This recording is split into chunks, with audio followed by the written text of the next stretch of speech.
The story of our species is written in dust. Not the kind that gathers on shelves or drifts lazily in beams of sunlight, but dust older than memory, older than language, older than the shape of the continents themselves.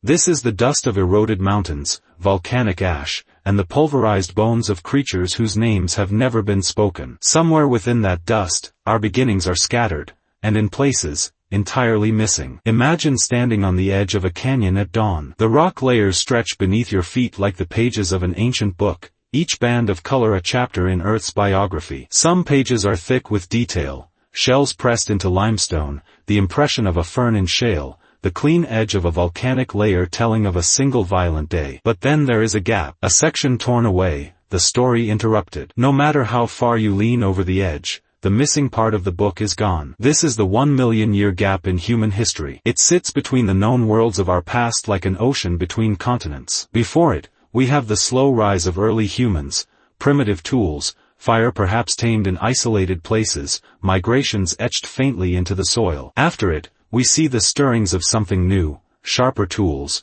hints of language, and the first glimmers of symbolic thought. But in between? Silence. Not the silence of peace or rest, but the silence of an unrecorded age. No cities, no carved stones, no art scratched into cave walls. It is as if humanity walked into a long shadow and, for a million years, disappeared from the record. Scientists can name the bones that bookend this gap. They can trace the shape of skulls, measure the wear on ancient teeth, and catalog the crude tools left scattered across old riverbeds. But between those bookends lies a void wide enough to hold countless stories, and yet it holds nothing. No matter how we dig, sift, and scan, the middle of the story refuses to show itself. What happened there? Was it an age of hardship when survival swallowed every moment of the day, leaving no time for innovation? Did entire branches of the human family tree vanish, leaving no descendants to tell their tales? Or was it something else, a slow drift through landscapes so vast and changing that every trace of life was swept away by wind, water, and time? Archaeology is a conversation with the dead, but here the dead will not speak. We find a flake of stone in one place, a fragment of bone in another, but the trail between them is broken. Our ancestors may have walked continents, fought predators, loved, mourned, and dreamed under the same stars we see tonight, but their world is almost completely unlit to us. And yet, there's something almost magnetic about a silence this large. The absence itself becomes a kind of presence. It forces us to look harder, to imagine deeper, to see the human story not just as a series of inventions and wars and empires, but as a fragile thread that could have snapped at any time. The dust of forgotten ages does not give up its secrets easily. You can stand in a wind-blown desert where the earth is older than humanity, hold a shard of stone in your hand, and know that the person who shaped it lived before everything we call history. They had no writing, no farming, no nation, but they had a mind like yours. They could plan, they could fear, they could hope. And then, like a tide slipping out to sea, they and their kind vanished into the gap. This documentary is not about filling that gap with certainty. It is about walking its edges, tracing the shadows that fall across it, and asking why it exists at all. We will follow the bones and the stones, but also the firelight of speculation, because sometimes the questions are more revealing than the answers. Before we step forward, picture the earth as it was then. Vast herds of strange beasts roam plains that are now buried beneath cities. Rivers run where deserts now bake under relentless sun. Glaciers stretch their white fingers down from the poles, carving valleys that will one day cradle forests. And somewhere in that shifting world, small bands of humans, not yet us, but carrying the seeds of us, move like whispers through the landscape. The 1 million year gap is not just a hole in history. It is a reminder that most of human existence is invisible to us. We live in a thin slice of time where information flows freely and memory is stored in silicon, stone, and paper. But in the deep past, memory had only one vessel, the human mind, and minds do not fossilize. If there is a truth waiting in the dust, it will be hard won. We will have to move slowly, as the earth itself does, layer by layer. We will walk through vanished forests, feel the heat of ancient summers, and stand in the cold winds of ice ages long past. And with every step, we will search for the faint traces of lives that ended tens of thousands of generations ago. This is the opening of our journey, into a shadow so long it spans 1 million years, into a silence that speaks louder than words. And somewhere, deep in that silence, the story of who we are waits to be told. History is not a straight line. It is more like a torn and patched quilt, some pieces vivid and detailed, others faded beyond recognition, and many missing entirely. To understand the million-year gap, we first have to place our hands on the pieces that remain, to see where the fabric of our story is still whole. Scientists speak of the archaeological record as if it were a continuous scroll, but in truth, it's a fragile mosaic. Each shard we have is a moment when the past and the present briefly touched, a fossil in the ground, a stone tool in the dirt, a scrap of DNA preserved against all odds. These fragments form the edges of our map, the boundaries of the time we can see. On one side of the gap lies a world of persistence. Roughly 1.8 million years ago, Homo erectus roamed Africa, Asia, and parts of Europe. They were master survivors, the first humans to stride fully upright, the first to expand far beyond the cradle of Africa, the first to wield fire in some regions. Their tools, though simple by our standards, represented a leap in thinking. A hand axe is not just a rock, it is a plan held in the mind, a shape imagined before it exists. We know them through the things they left behind in ancient riverbeds and volcanic plains, symmetrical stone blades, butchered animal bones, the charred remains of campfires. These artifacts tell us that, before the gap, human ancestors were capable of long-term survival, migration, and adaptation. The map of their presence stretches from the savannas of East Africa to the grasslands of China. On the other side of the gap, around 300,000 years ago, the world changes again. The fossils become more recognizably like us, Homo sapiens in Africa, Neanderthals in Europe, Denisovans in Asia. The tools are sharper, more varied, more sophisticated. Stone is flaked with precision. Pigments hint at early symbolic behavior. Some sites show evidence of shelters and controlled hearths, not just fire found, but fire mastered. Between these 2 points, the world of Homo erectus and the dawn of Homo sapiens, there is a missing continent of time. A million years in which something must have happened, but the record is thin, scattered, and often maddeningly incomplete. Picture our map as an old parchment. The coastlines before the gap are inked in with care, we can trace migration routes, the spread of tool types, and the locations of key fossils. After the gap, new lands emerge, symbolic thinking, social complexity, perhaps even the first stirrings of language. But the middle? The middle is blank ocean, dotted with a few lonely islands. Those islands are tantalizing, a fossilized skull here, a tool assemblage there. Each find is like a lighthouse in the dark, casting a narrow beam across the waters of time. Yet no matter how we connect them, there are vast stretches between where the light does not reach. This is the problem with deep time. The further we look back, the more the record crumbles, until we're trying to reconstruct a novel from 3 scattered sentences. The edges of the map are also where science meets humility. We like to think we can reconstruct the past with precision, but even our clearest fossil horizons are snapshots taken millions of years after the fact. Sediments shift, bones erode, rivers flood and wash artifacts away. Sometimes the evidence never stood a chance of surviving. Organic materials like wood, leather, and plant fibers, the stuff of everyday life, almost never endure from such deep antiquity. And yet, those edges still speak. They tell us that, before the gap, humans were already global wanderers in their own way. They had learned to endure shifting climates, to cross mountains and rivers, to hunt and scavenge in ecosystems utterly foreign to us. After the gap, we see humans who not only survived but shaped their world, napping stone with artistry, perhaps singing or telling stories around the fire, and building social bonds that stretched beyond blood. Standing here, with 1 foot on each edge, the question looms larger.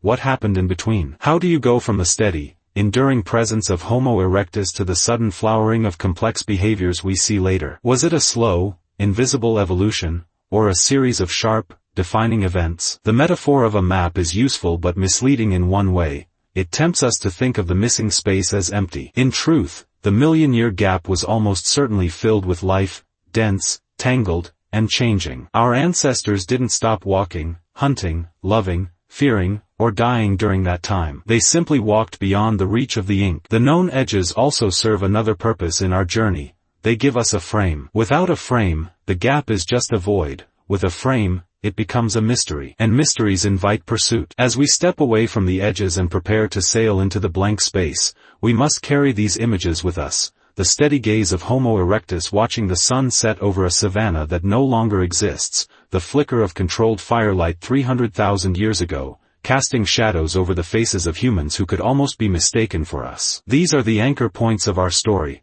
the last firm ground before the leap. In the next stretch, we will enter the silence itself, listening for the faintest echoes that might bridge the two worlds.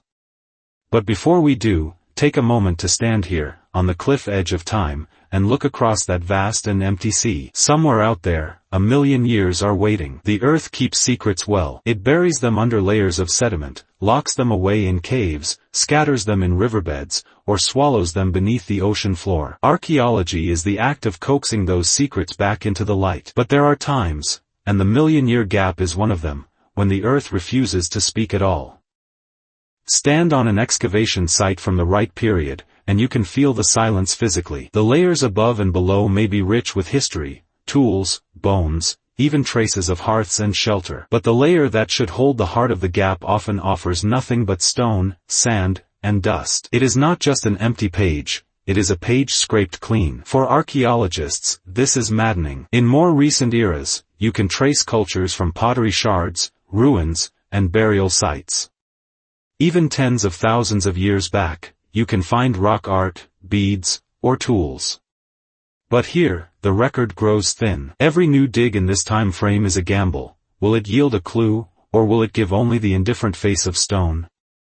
The silence is made more haunting by its unevenness. In certain rare places, an artifact will emerge from the darkness, a flint blade, a fossilized bone, a lone heartbeat in an otherwise still landscape. These finds are so rare that each one can rewrite whole theories. And yet they are isolated, like single stars scattered across a dark sky. We can see them, but we cannot easily draw the constellations between them. Why is the silence so deep? One reason is preservation bias, the brutal truth that most of what humans made and used in that time was perishable. A spear shaft of wood, a woven grass basket, a leather sling, all would have decayed within centuries. Only stone, bone, and the occasional charred remains of fire had a chance to survive for 1,000,000 years. Even then, erosion, water, and seismic shifts often erased them completely. But there is another, more sobering possibility. Perhaps there really was less to preserve. Perhaps human populations were so small, so widely scattered, that they left only the faintest fingerprint on the earth. A handful of camps here, a small hunting party there. Whole generations might have lived and died without leaving a single artifact that would survive to our time. If that is the case, then the silence is not a trick of preservation, it is a reflection of how precarious our existence once was. Imagine a world where every human alive could fit inside a single modern stadium and still leave empty seats.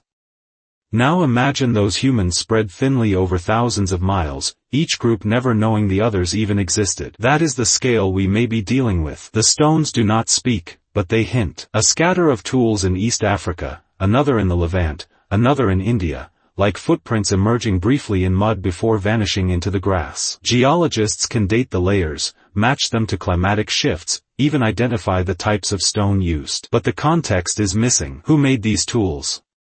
Were they the same people across generations, or different species altogether? Did knowledge pass from hand to hand, or was it reinvented each time from scratch? It is here, in this void, that the imagination begins to strain against the limits of fact. We can picture a small band of humans huddled in the mouth of a cave, the wind howling outside, napping stone by firelight. We can imagine them telling stories, not with words as we know them, but with gestures, with shared memories of a hunt or a journey. But we cannot prove they did. All we have is a shard of stone, its edge still sharp after 1,000,000 years, whispering that someone was here. The silence has another effect. It pulls us inward. In eras where the record is rich, the focus is outward, on the events, the inventions, the cultures. In the gap, the focus shifts to survival itself. We start asking not, what did they build, but, how did they endure? And endurance leaves fewer monuments. For some, this emptiness is frustrating. For others, it is where the real beauty lies. There is something profound in the idea that, for most of our history, we lived in ways that left no grand legacy except our own continued existence. No pyramids, no cities, no written words, just the passing on of life from one generation to the next. The stones, in their silence, remind us that history is biased toward the loud, the builders, the makers, the painters. But survival is often quiet. It is walking a long distance for water. It is knowing which berries to eat and which to avoid. It is finding shelter before the storm comes. These acts leave no mark that time can hold on to. Yet without them, nothing else in history would exist. Some archaeologists have described working in this period as listening for a whisper in a hurricane. You dig for months, sometimes years, and find nothing that ties directly to human hands. And then, one day, you turn over a spall of stone and realize it has a deliberate edge. It is as if the past reached forward and tapped you on the shoulder, just for a moment. That is why the silence, though daunting, is not hopeless. It forces patience. It demands humility. And it sharpens the value of each discovery, however small. A single stone flake in this context can tell us that humans were here, at this place, at this time, in the vast, unrecorded middle of their journey. We stand now in that silence, at the very heart of the gap. Ahead lies the task of trying to understand why this million-year desert exists in our record. But first, we must accept that the stones will not give up their secrets easily, and that, perhaps, part of the story will always remain in shadow. In the next chapter, we will step back in time to meet the humans who lived just before the gap began, the last clear voices before the long quiet fell. Before the silence fell, there were people. Not quite us, but close enough that if one were to walk past you on a dim street at night, you might notice something strange in their face, a heavier brow, a broader nose, but still see the unmistakable spark of human life in their eyes. These were our ancestors, the last fully visible figures before the record faded into a million years of shadow. The name we give them is Homo erectus, upright man, though the name is misleading in its simplicity. They were not the first to stand tall, nor the first to walk great distances, but they were the first to combine those traits with an endurance that defied extinction for nearly 2 million years. By the time the gap begins, they had already spread farther than any human species before them. Imagine an open savanna in East Africa, 2 million years ago. The sun is low, casting long golden light over the grass. A small group moves through the landscape, men, women, children, all walking with the same easy, ground-eating stride you see in distance runners today. They carry little, a few stone tools tucked into belts of hide, perhaps a spear with a hardened wooden tip. Their wealth is not in possessions but in knowledge, the paths of migrating herds, the location of waterholes, the moods of the sky before a storm. Their faces are not ours, but they are not alien. The brow ridges are prominent, the jaw strong, the brain slightly smaller than ours but far larger than earlier hominins. That brain-powered skills no other creature possessed, the ability to plan for a hunt days in advance, to imagine a tool before shaping it, to cooperate with others toward a shared goal. Homo erectus were the masters of the Acheulean hand axe, a teardrop-shaped tool that could skin an animal, cut wood, and dig for roots. Each one took skill to make, striking flakes from stone at just the right angles to create a symmetrical, balanced edge. The very symmetry speaks to a mind capable of more than brute survival. It suggests a sense of pattern, of intention, maybe even of aesthetics. Some evidence hints they controlled fire, though perhaps not everywhere or all the time. Where they did, it would have transformed their nights, keeping predators at bay, making food safer to eat, extending the hours they could spend together. Around a fire, they may have shared knowledge, though what form their communication took is lost to us. We do not know if they spoke in words, in gestures, in rhythmic sounds, only that they could pass skills from one generation to the next. Their range was astonishing. Fossils and tools place them across Africa, into the Middle East, across Asia, and as far as the islands of Indonesia. To reach some of these islands, they may have crossed water, whether on rafts, by swimming, or via land bridges during low sea levels. However they managed it,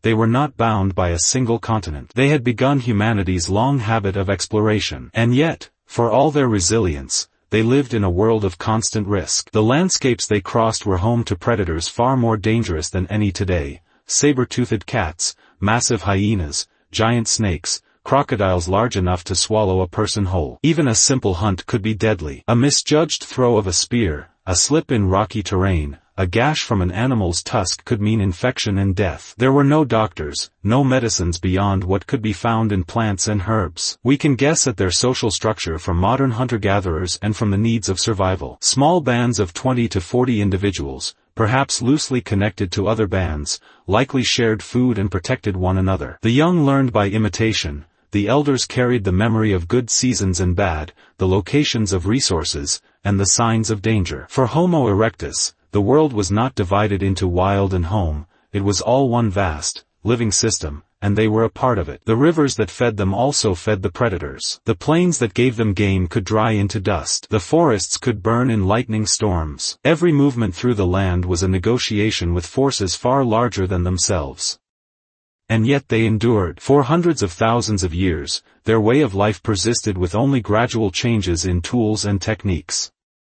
If you stepped into their world at any point in that span, you would find a life recognizably human in rhythm, hunting, gathering, resting, repairing tools, tending fire, raising children. It was a life without written history, without art as we know it, but not without meaning. Meaning was in the daily act of survival, in the bonds between people, in the slow passing of seasons. Then something happened, or perhaps many things. Climate began to shift in dramatic ways. Ice ages waxed and waned. Rainfall patterns changed, sometimes turning grasslands into deserts or swamping them into wetlands. Food sources moved or vanished. Populations thinned. By the time the gap fully swallows the record, Homo erectus is still out there, but the trail grows faint. Their tools appear less frequently in the sediment. Fossils are rarer. It is as if their voices are receding, growing quieter with each passing millennium. And so we stand here at the last clear moment before the long silence begins. On one side, a people whose endurance defied the odds, whose feet shaped trails across continents. On the other, a million years of near vanishing, a stretch of time in which even these hardy survivors fade into the background of history. In the next section, we will step into that shadowed expanse, searching for signs of catastrophe, the kind of events that could have erased so much of our story. The earth is not a gentle storyteller. Sometimes it turns the page with the slow patience of erosion. Other times, it rips whole chapters away in a single violent motion. And in the million-year gap, there are signs, faint but undeniable, that nature may have torn at our history with both hands. Imagine a clear blue sky over a lush plain. It is morning, the air is warm, the horizon open. Then, without warning, the day goes dark, not with nightfall, but with a shroud of ash. A volcano 1,000 miles away has split the earth open. Its roar has traveled faster than the smoke, carried by the wind like the voice of a god. Soon, fine gray powder drifts down, coating leaves, waterholes, skin. The sun becomes a dim, cold coin behind a curtain. The plants wither, the prey animals weaken, and the hunters, human and animal alike, begin to starve. Volcanic winters like this have happened before, and the geological record shows they can last for years. Ash in the atmosphere reflects sunlight back into space, cooling the Earth's surface.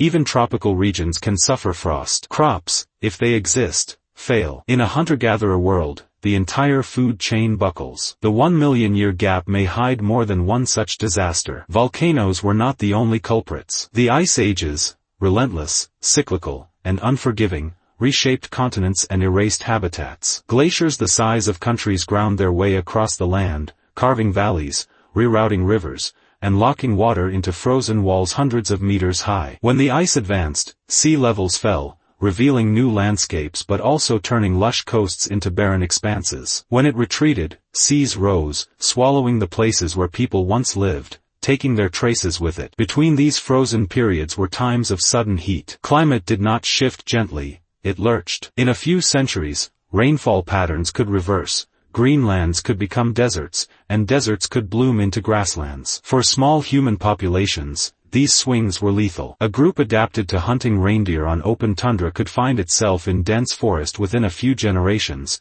its skills suddenly obsolete. Then there were the skies. The Earth has been struck before, by asteroids and comets large enough to alter global climate. A single impact can throw billions of tons of dust into the atmosphere, dimming the sun for years. While we have no definitive crater dated precisely to the million-year gap, smaller but still devastating impacts could have gone unnoticed in the fossil record, their scars hidden under later geological changes. Each of these events would have been a trial by fire, ice, or shadow. For the humans alive then, survival would have meant more than skill. It would have required luck. Entire clans could vanish in a single bad season. Knowledge could be lost when elders died before passing it on. Tools, hunting methods, even spoken words could disappear, leaving no trace but silence. Some scientists believe that population bottlenecks, sharp drops in numbers, punctuated this period. The evidence is written not in artifacts but in our DNA. Reduced genetic diversity in certain parts of the human genome suggests that, at times, all of humanity may have been reduced to just a few thousand breeding individuals. Imagine the entire species balanced on the knife's edge of extinction, clinging to survival in scattered pockets across Africa and Eurasia. In those moments, the world must have felt vast and empty. Days could pass without seeing another group of humans. The sounds of the wild, the cry of birds, the howl of predators, would have been louder than the sound of human voices. Every journey into new territory would be a step into the unknown, where the difference between a safe water source and a poisoned one could mean the survival or death of your people. It is tempting to see these catastrophes only as destruction, but they were also sculptors. Harsh environments select for resilience, adaptability, and creativity. A volcanic winter could force humans to broaden their diet, to invent new ways to hunt or store food. A sudden drought could drive migration, leading to encounters, and perhaps interbreeding, with other human species. In the crucible of disaster, traits that helped survival would spread, shaping the humans who eventually emerged after the gap. And perhaps the most enduring mark of these catastrophes was psychological. Imagine growing up in a world where the sky could darken for years, where the land could freeze without warning, where the animals you relied on could vanish forever. Such a world breeds caution, cooperation, and perhaps the beginnings of the stories we still tell, stories of floods, of fire, of endless winter. Myths may be the echo of events so ancient we cannot name them, carried in memory through countless retellings. We will never know every trial our ancestors faced in those million years. The earth has buried too much, erased too many lines from the page. But the scars remain, in the landscapes carved by ice, in the layers of ash trapped deep in sediment, in the patterns of our own DNA. They are faint signatures of times when survival was not a given but a rare and precious victory. As we leave this chapter, one thing is clear: the gap was not empty. It was a gauntlet, a series of challenges so severe that only the most adaptable survive. And when we pick up the trail again after the silence, the humans we find are not the same as those who entered it. They are sharper, more inventive, and, perhaps, more aware of how fragile life can be. In the next section, we will look not at the forces of nature but at the human cost, the vanishing populations whose bloodlines ended forever in the long night of the gap. When we talk about extinction, we often think of entire species disappearing in a single catastrophic moment. But in the long, grinding timeline of human evolution, extinction could also come quietly, not with a bang, but with the slow, silent fading of one group after another until only a handful remain. In the million-year gap, the Earth was not just reshaping landscapes, it was thinning the ranks of humanity itself. Population bottlenecks, those moments when numbers collapse to a fraction of what they once were, are written into our DNA. They are the genetic shadows of near-extinction events, and they tell a chilling story. At certain points in our past, all the humans on Earth may have numbered fewer than 10,000 individuals.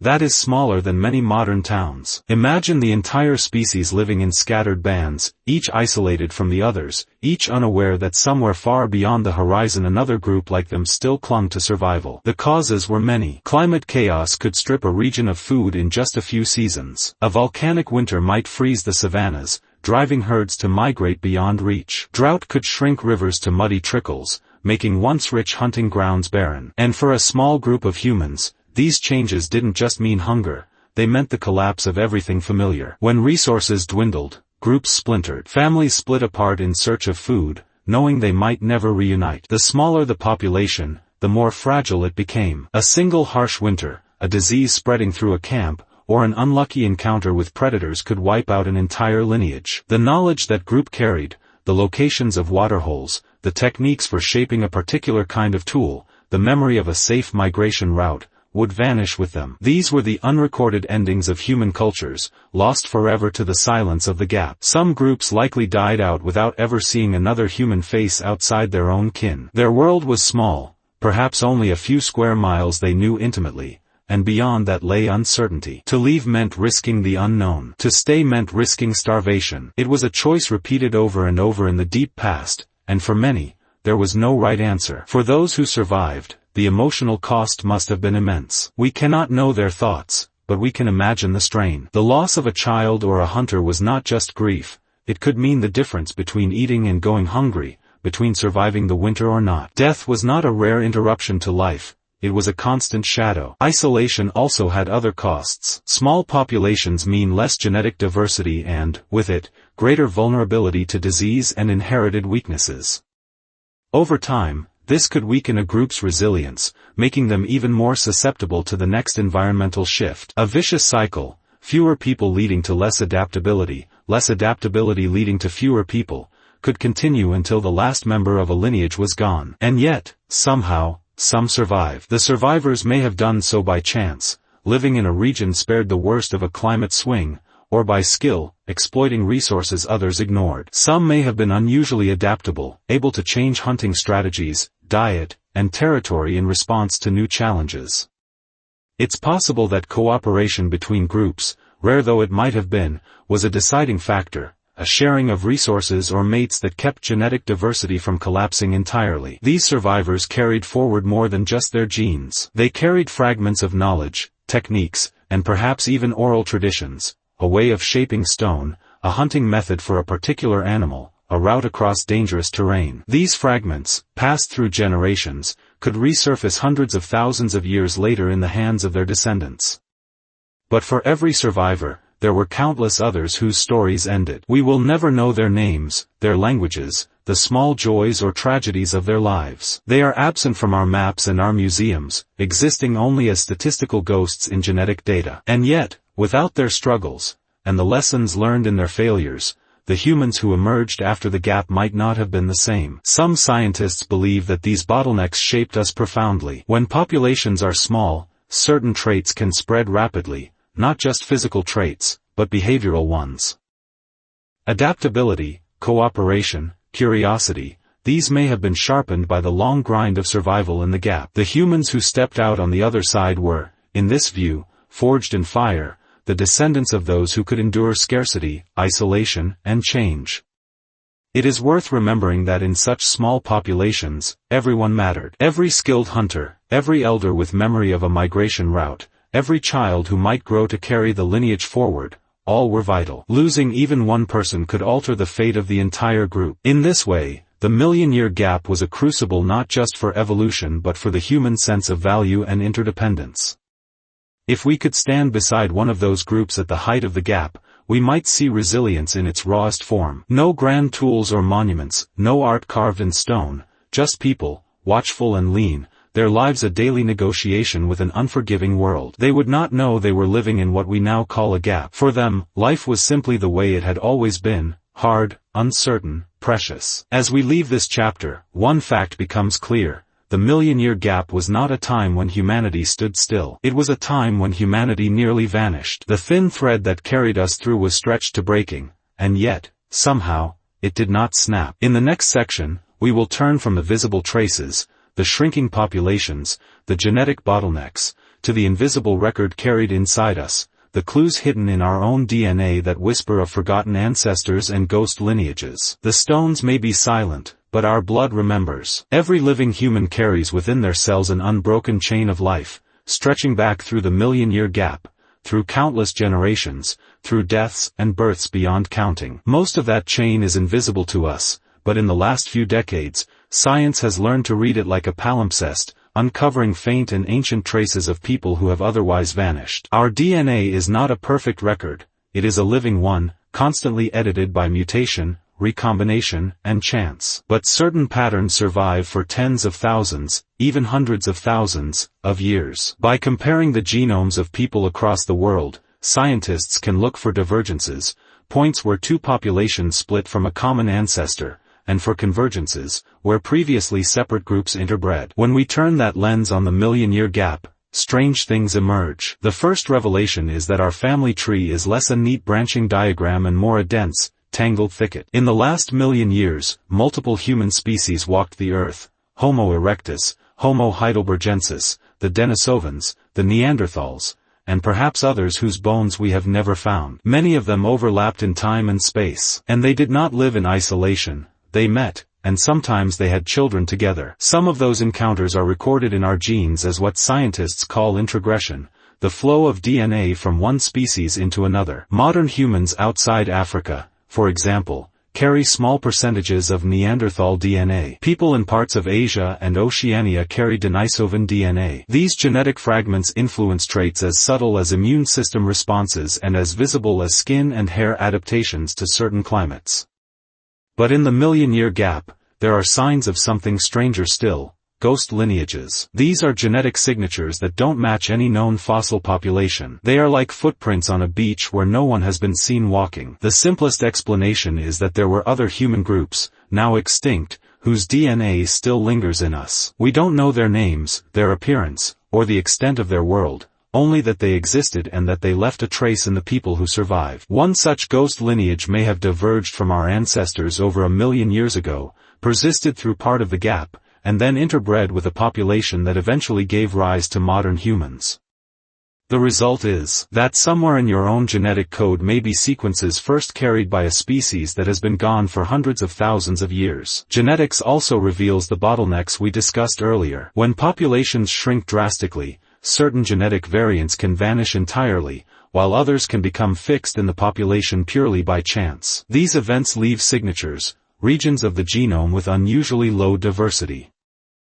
The timing of some of these bottlenecks aligns suspiciously with the environmental catastrophes of the gap, suggesting that survival was not just rare but precarious. Perhaps the most haunting implication of this genetic evidence is how much we have lost. For every fragment of DNA that survived, there may have been countless others, traits, adaptations, possibilities, that disappeared when a lineage died out. In this way, the million-year gap is not just a space of missing artifacts, it is a space of missing potential, of evolutionary paths never taken. And yet, the DNA that remains speaks of resilience. Some genetic variants that likely arose in the gap have been crucial to our survival. Genes linked to temperature regulation, to metabolizing new food sources, to resisting disease, all may have emerged or spread in this era. These were not just the products of chance, they were forged in the crucible of scarcity, migration, and adaptation. It is tempting to anthropomorphize these genetic ghosts, to imagine them as individuals with names, faces, and voices. A woman in a windswept valley, tending a fire against the night. A man following a herd across an open plain, his feet tracing a path that no longer exists. A child, born between two different human groups, carrying the blended heritage of both. We will never know them, but their presence is written in us, carried in the invisible code that builds our bodies and shapes our lives. The study of ancient DNA is still young, and each year brings new surprises. It is possible that in the next decade, advances in recovery techniques will allow us to read genetic material from bones far older than we can now, perhaps even from sediments without bones at all. If that happens, the shadows of the gap may come into sharper focus. But for now, the picture is partial, a mosaic with more missing tiles than filled ones. There is a strange poetry in the fact that our truest connection to the million-year gap is not in the tools we find or the bones we unearth, but in the cells of our own bodies. We are the living artifacts of that time. Every heartbeat is part of an unbroken biological story that, somehow, against all odds, continued through the long silence. And so the DNA tells us two things at once. It tells us that we are the descendants of survivors, that our very existence is proof of unthinkable endurance. But it also tells us that we are not alone in our ancestry. We carry the legacies of vanished peoples, absorbed into our lineage so completely that we could not exist without them. In this way, the million-year gap is not an empty space at all, but a crowded one, filled with the unseen presence of those whose names we'll never know. In the next section, we will leave the inner world of the cell and return to the outer world of stone, where scattered and puzzling artifacts from the gap hint at technological leaps that don't fit neatly into our timelines, tools that shouldn't exist, and yet do. Every science has its troublemakers. In archaeology, these troublemakers often take the form of objects, artifacts that seem to stand in the wrong place at the wrong time, refusing to fit neatly into the known timeline. And in the million-year gap, a few such objects raise questions that the rest of the record cannot easily answer. Picture a dig site in a dry riverbed. The layers have been carefully exposed, each one a snapshot of a different age. A stone emerges from the soil, sharp-edged, deliberate, clearly shaped by human hands. At first glance, it is unremarkable. Thousands of such tools have been found. But when the sediment around it is dated, the result sends a ripple of confusion through the research team. It's far older than expected, or far more sophisticated than other tools from the same period. This is the puzzle of the outliers. Most of the artifacts we find from the million-year gap fit a consistent pattern: basic flake tools or Acheulean hand axes with slow, incremental refinements over time. But here and there, we find something that doesn't belong. A finely worked blade where only crude choppers should exist. A tool made from a type of stone found hundreds of kilometers away, suggesting trade or movement far beyond what we thought possible for the era. One example comes from a site in India, where stone tools dated to the middle of the gap appear to show technological diversity more akin to later periods. Another comes from Africa, where unusually symmetrical hand axes have been unearthed in layers much older than the supposed explosion of advanced toolmaking. In each case, archaeologists must grapple with the same question: are these signs of an early leap in human intelligence, or are they anomalies created by erosion, contamination, or dating errors? Skeptics often point to the difficulty of dating artifacts this old. Layers can be disturbed by animals, by water flow, by seismic activity, even by ancient tree roots breaking through sediment. A younger tool can slip down into older layers, or an older one can be reworked and reused in a later period. The Earth is an unreliable archivist. But what if some of these tools truly do belong to their layers? If that's the case, we have to consider that innovation might not have been a single linear path. Instead of a steady climb toward complexity, perhaps it was a jagged, uneven landscape, peaks of creativity that rose and fell, some lost forever, others sparking distant echoes in later times. In small, isolated groups, it's possible that certain individuals developed techniques ahead of their time. A skilled toolmaker might discover a more efficient way to knap stone, producing sharper blades or more durable points.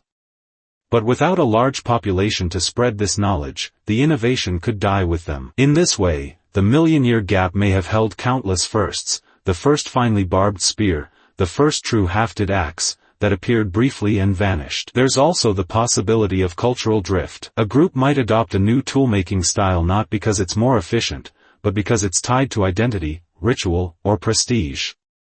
This could explain why some tools from the gap are unusually symmetrical or decorative for no apparent practical reason. Even without art as we know it, humans may have been expressing themselves through the things they made. One particularly intriguing theory is that some of these anomalous tools were made by other human species entirely, species we have little or no fossil record for. If multiple human lineages coexisted during the gap, as genetic evidence suggests, they may have had different technological traditions. When we find a tool that doesn't fit, it might not be an innovation by our direct ancestors at all, but the handiwork of cousins whose world overlapped with ours before fading into extinction. The rarity of these objects makes them all the more tantalizing. Each one is a single data point in a million-year desert. It is not enough to rewrite history, yet it is too strange to ignore. For archaeologists, they are both a source of frustration and a reminder that the past is always more complicated than the neat diagrams in textbooks. And for us, they are sparks in the dark. They suggest that the million-year gap was not entirely a time of stasis, but a landscape of lost experiments. Human hands, of one species or another, were shaping stone with intent and skill, perhaps in ways we have yet to fully understand. If we could line up all the tools made in that age, we might see 1,000 paths branching outward, most of them ending abruptly, some leading to the technologies that would shape the later Stone Age. But because time is a harsh editor, we are left only with fragments: a sharper blade here, a symmetrical axe there, hints of roads not taken. In the next section, we will step back from individual artifacts and look at the world in which they were made, a planet in constant motion, its landscapes shifting under the feet of the people who lived through the gap. The million-year gap was not played out on a static stage. The Earth of that time was restless, a living, shifting canvas that reshaped itself faster than we might think. To survive here was not just to adapt to a single set of conditions,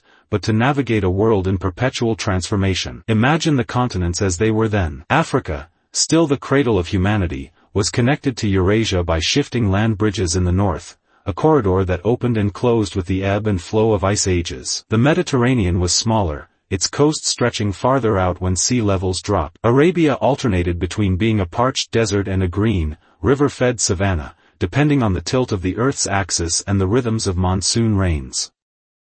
In the north, glaciers came and went like slow, grinding tides. At their height, they were walls of ice hundreds of meters high, advancing over the land and scraping it bare. They rerouted rivers, carved valleys, and left behind chains of lakes where meltwater pooled. Between glacial periods, the ice retreated, and tundra gave way to forests and grasslands. For humans, each advance and retreat demanded new strategies, new prey, new plants, new shelter. The tropics, too, were in motion. Rainforests expanded and contracted, sometimes breaking apart into isolated pockets separated by open savanna. This created natural green islands where species, including humans, could survive during dry periods, only to reconnect again when wetter climates returned. These cycles may have driven migrations and shaped the genetic diversity, or lack thereof, that we see in modern humans. Coastlines were never fixed. When the glaciers locked up vast amounts of water, sea levels dropped by as much as 120 meters, revealing wide coastal plains. Places that are now deep underwater, the Sunda Shelf between Southeast Asia's islands, the Persian Gulf Basin, the North Sea Plain, were once dry land, rich in game and freshwater. Humans could have lived and thrived there for millennia, leaving tools, shelters, even burial sites, all now buried beneath the waves. Inland, rivers shifted courses, lakes appeared and disappeared, and deserts advanced like armies. The Sahara, which we think of today as a dry expanse, was at times a green paradise, dotted with lakes and flowing rivers, home to hippos, crocodiles, and lush vegetation. At other times, it was a dead zone, a barrier to migration that could trap populations in one region for generations. Volcanism added its own changes to the map. Eruptions reshaped landscapes in a matter of days, covering valleys with lava, damming rivers, creating new lakes in the craters left behind. Some of these new environments were deadly, others may have created fertile ground that attracted game, and by extension, the hunters who depended on them. The animals that roamed these shifting worlds were as changeable as the landscapes. Herds of giant elephants, rhinoceroses, and antelopes moved with the seasons, their migration stretching across regions that today are divided by oceans or mountain ranges. Predators adapted to these changes too, lions in forests, saber-toothed cats in open grasslands, packs of wolves on the tundra. For humans, following the herds meant crossing terrains that could transform dramatically between generations. This constant flux was both a challenge and an opportunity. On one hand, a group could find itself suddenly cut off from resources as a river dried or a forest receded. On the other, a newly opened valley or coastal plain could offer abundant food and fresh water. Those who could move quickly, adapt their hunting techniques, and remember the old routes had the best chance of survival. These environmental shifts also shaped the spread of technology. A group living near abundant stone might develop refined tools, while another in a resource-poor area might rely more on organic materials that left no trace. Climate could dictate whether fire was a daily necessity or a rare luxury, whether shelter was a cave, a lean-to, or simply the open air. Over thousands of years, these local adaptations could create distinct cultural patterns that might never meet unless migration brought different groups into contact. And when contact happened, ideas and techniques could spread rapidly, or vanish just as quickly if one group disappeared in the face of environmental change. The world's instability may also explain why so much of the million-year gap is archaeologically invisible. Many of the best places for human settlement, fertile river valleys, coastal plains, lush lake basins, were precisely the places most vulnerable to flooding, erosion, or submersion. Entire chapters of human activity could be erased in a single geological event. Yet this flux was not purely destructive. It was also a driver of evolution. Populations isolated by climate or geography could develop unique traits, in physiology, behavior, or technology, that made them better suited to their environment. When climates shifted again, bringing groups back into contact, those traits could spread, merge, or compete. In this way, the moving earth itself was a kind of invisible hand, shaping humanity in ways we are only beginning to understand. It is humbling to think that every human alive today is the descendant of people who navigated this shifting planet, who learned to read its moods, to anticipate its changes, to seize opportunities when they arose, and endure when they did not. The million-year gap was not a time when the world stood still. It was a time when the ground itself seemed to move under human feet. As we leave this wide, sweeping view of the changing earth, we will narrow our focus once again, this time to the intimate scale of the hunt. In the next section, we will walk alongside our ancestors in the shadow of predators, seeing the gap not from the perspective of survival against the planet, but survival against the teeth and claws that shared it. We think of ourselves today as the planet's dominant hunters, but in the million-year gap, we were far from the top of the food chain. In that world, humans were just another animal, and often not the most dangerous one. To live then was to move through a landscape where almost everything larger than you saw you as either prey or competition. Imagine a small band of early humans moving across an open plain at dawn. The air is cool, the horizon painted in pale gold, the grass wet with dew. They walk quietly, scanning the distance not just for game but for shapes that move with the wrong rhythm. A lion's slow stalk, the ripple of grass where a hyena pack circles, the still, patient crouch of a saber-toothed cat. Predators of the gap were formidable. Lions were larger and heavier than most living today. Saber-toothed cats, with canines as long as a man's hand, could kill in a single leap. Massive hyenas, bone-crushing specialists, hunted in packs that could strip a carcass in minutes. In the forests and along riverbanks, crocodiles as long as a small bus could take a person in an instant. Even the skies were dangerous. Giant eagles and vultures circled overhead, capable of swooping down on children left unguarded. To survive in such a world required constant awareness. Every hunt for food carried the risk of becoming food. Even the simple act of gathering berries or fetching water demanded vigilance. Human senses, sharp eyesight, acute hearing, were tuned by this constant threat. And our ancestors learned the art of reading the land, the freshness of tracks, the angle of flattened grass, the sudden silence of birds when a predator is near. Hunting strategies reflected this dangerous balance. Humans often targeted smaller, less risky prey, antelope, gazelle, wild pigs, but they also scavenged from the kills of larger predators. This was no casual theft. Approaching a lion's kill meant timing, nerve, and teamwork. Sometimes they would throw stones or shout to drive predators away. Other times they would wait, patient as shadows, until the killers were gone. Weapons were simple but effective. Wooden spears hardened in fire could keep a predator at a distance. Stone-tipped spears, rare in the earlier parts of the gap but more common later, gave a group a chance to wound from farther away. But even with weapons, most encounters were decided not by force but by caution. The smartest hunters were those who knew when not to fight. Predators were not just threats, they were also teachers. By watching them, humans learned patterns, where the herds would gather, where waterholes would be safest, how to move without being seen. The stalking techniques of cats, the patience of crocodiles, the coordination of hunting dogs, all had lessons to offer. Still, danger could come suddenly, a child wandering too far from camp, a hunter distracted by the chase, a night when the fire burned too low and its light no longer kept the beasts at bay. In such moments, survival depended on speed and unity. The group's ability to respond together, to shout, to throw, to rush in defense, could mean the difference between loss and escape. It's possible that this shared danger helped shape the deep roots of human cooperation. In a world where predators could take you at any moment, your safety depended on others as much as on yourself. The watchful eyes of your kin were your shield. In return, you watched for them. This mutual vigilance wove an invisible net around the group, a net of trust, obligation, and memory. Not all predators were enemies. Wolves and wild dogs sometimes followed human hunters, feeding on scraps and discarded bones. Over time, these relationships could have grown into cautious tolerance. While true domestication was still far in the future, the beginnings of interspecies alliances may have been seeded here, alliances born from shared hunts and shared dangers.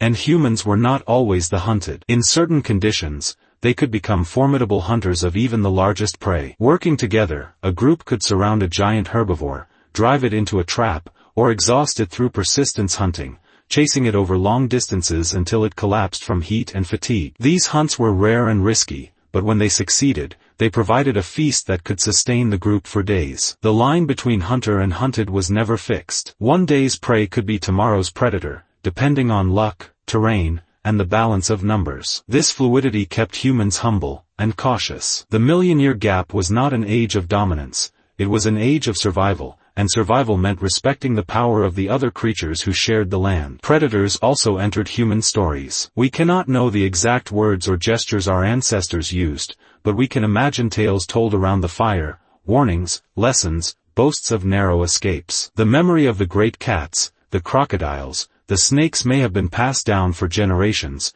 shaping a worldview where humans were not the center of creation but one thread in a dangerous, interwoven web of life. As we step out of this shadowed world of teeth and claws, our view will widen again, to follow the movements of humans themselves as they crossed continents in migrations we can only partially trace. In the next section, we will explore the forgotten migrations, journeys across vanished rivers, drowned coastlines, and hidden land bridges whose traces now lie buried beneath time. If we could watch the million-year gap from far above, not for a day or a year, but for hundreds of millennia, we would see the earth in motion, and with it, the quiet, persistent flow of human movement. Thin streams of figures crossing open plains, skirting the edges of forests, threading between mountains, and sometimes vanishing into the unknown. We think of migration today as a single dramatic event, a wave of people moving from one place to another. But in the deep past, it was less like a wave and more like the slow seep of water through stone. Generations would move gradually, almost imperceptibly, over decades and centuries. A hunting ground became less productive, a river changed course, a new valley opened. Step by step, season by season, the edges of the known world stretched outward. These forgotten migrations began in Africa, as they always had. The continent was not just the starting point but the constant anchor of humanity's story. Shifting climates alternately opened and closed pathways to Eurasia. When rains returned, the Sahara could transform from a deadly barrier into a lush, green corridor, dotted with lakes, rivers, and game-rich grasslands. In those times, humans could move north, following herds and water, until they reached the narrow land bridge into the Middle East. From there, the possibilities multiplied. To the east lay vast plains and river systems stretching into India and Southeast Asia. At certain points in the gap, sea levels fell so low that the islands of Indonesia were linked to the mainland by dry land, creating a vast extension of Asia known as the Sunda Shelf. Early humans may have walked across these exposed lands, reaching areas that are now deep beneath the ocean. To the west, the Mediterranean basin could alternately be a barrier of open water or a patchwork of connected land and short sea crossings, depending on sea levels and tectonic changes. In some glacial periods, coastlines stretched far beyond their modern boundaries, creating broad, fertile plains where humans could hunt and fish before they were swallowed by the returning seas.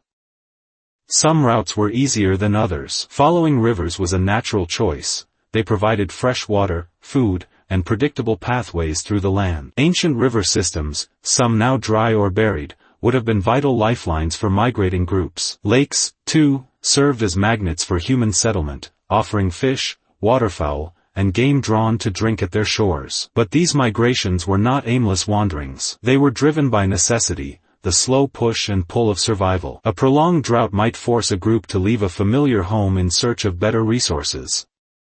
A volcanic eruption could poison the land with ash, sending survivors outward like ripples from a stone dropped in water. Changes in prey migration patterns might draw humans into entirely new regions. There is evidence, scattered and faint, that some of these journeys were longer and more daring than we once imagined. Stone tools have been found on islands that would have required at least short sea crossings to reach, suggesting that early humans had already learned to navigate open water in simple craft or by using floating debris. These ventures would have been risky, especially in unpredictable weather, but the rewards could be great. Islands often offered rich, untapped resources and fewer predators.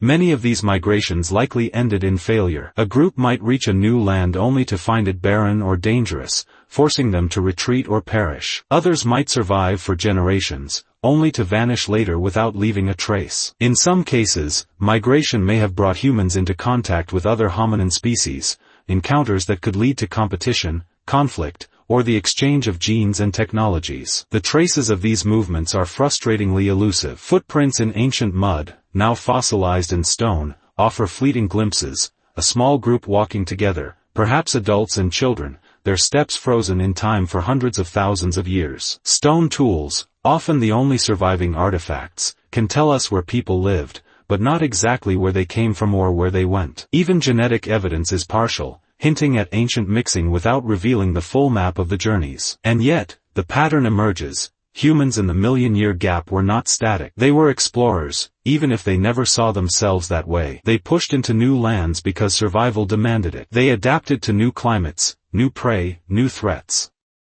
Each migration was a gamble, but the gamble was life itself. One of the most intriguing aspects of these forgotten migrations is how they may have shaped human psychology. To live in a constantly changing landscape, to know that survival might depend on moving beyond the next hill or river, is to be shaped by mobility, curiosity, adaptability, and a tolerance for uncertainty may have been as important as skill with tools or fire. It is also possible that migration itself fostered innovation. Moving into a new environment forced humans to experiment with unfamiliar resources. A plant unknown in one region might become a staple in another. A different kind of stone might inspire new tool shapes. New hunting grounds might demand new strategies. Each journey carried the potential for discovery. Of course, migration was not a constant march forward. Groups could settle for centuries in a particularly favorable area, building deep knowledge of the land. But over the span of the gap, the long-term trend was outward, slowly, irregularly, across continents and into the unknown. We cannot name the people who made these journeys. We do not know their leaders, their routes, or their destinies.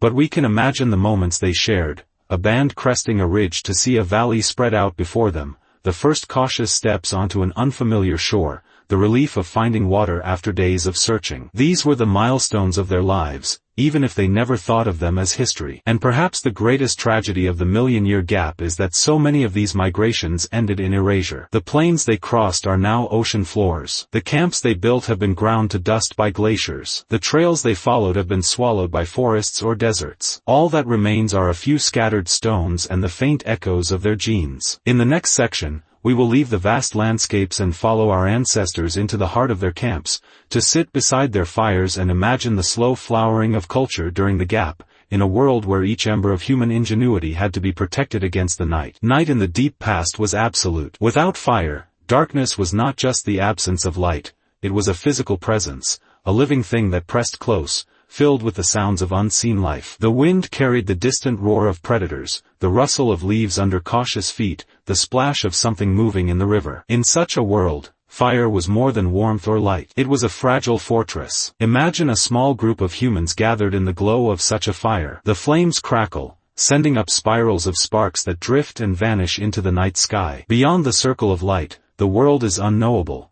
a wall of black pierced only by the occasional glint of eyes. Inside the circle, faces flicker in gold and shadow, their expressions soft, reflective. Some of these fires were tended by Homo erectus, who may have been the first to master its use, though mastery in this era was fragile. Fire was a skill, not yet a certainty. In many places, it still had to be captured from the wild, taken from a lightning-struck tree, from the embers left after a grass fire, from the belly of a volcano, and kept alive because losing it meant risking nights without protection. To keep a fire alive was an art in itself. The right wood had to be gathered and stored. The embers needed careful tending through the night, stirred and fed before they dimmed too far. In some groups, one or more people may have been entrusted as keepers of the flame, a role as vital as any hunter or gatherer. It's easy to imagine a tradition forming where the fire was never allowed to die completely, where its survival was bound up with the survival of the people themselves. Firelight changed what night meant. It stretched the day into the hours when the sun was gone, allowing more time for toolmaking, food preparation, and perhaps something more profound, conversation. We cannot know the exact form of their language. It may have been gestures, vocal calls, proto-words, but firelight created space for exchange. Shadows on cave walls might have been used to illustrate stories or hunting strategies. Rhythmic sounds, humming or chanting, could have emerged in the quiet safety of the camp. In this way, fire may have been the birthplace of culture. Around it, ideas could be shared, skills passed down, and memories preserved in a form that could outlast a single generation. A child could watch their elders shape stone, roast meat, or prepare fibers, learning not just through doing but through observing in the steady light. The sensory world of these camps would have been rich and layered, the smell of roasting meat mingling with the resin scent of burning wood, the warmth of the flames against the cool night air, the way light turned a stone tool in the hand into something that gleamed, almost alive. These moments, repeated night after night, year after year, would have left deep impressions on the human mind. It's possible that ritual began here, in the interplay of fire and dark. Certain foods might have been shared only at night, certain stories told only in the flicker of flame. Perhaps people offered scraps of food to the fire itself, treating it as a living ally. Archaeologists have found hints of this reverence in much later periods, but the seeds could have been planted here, deep in the gap. Firelight also gave humans a new kind of control over their environment. Meat could be cooked, making it easier to chew and digest. Dangerous insects and parasites could be driven away. Hard plants could be softened. These advantages weren't just practical, they had long-term effects on human evolution, freeing more energy for brain development and broadening the diet in ways that may have supported population recovery after environmental disasters.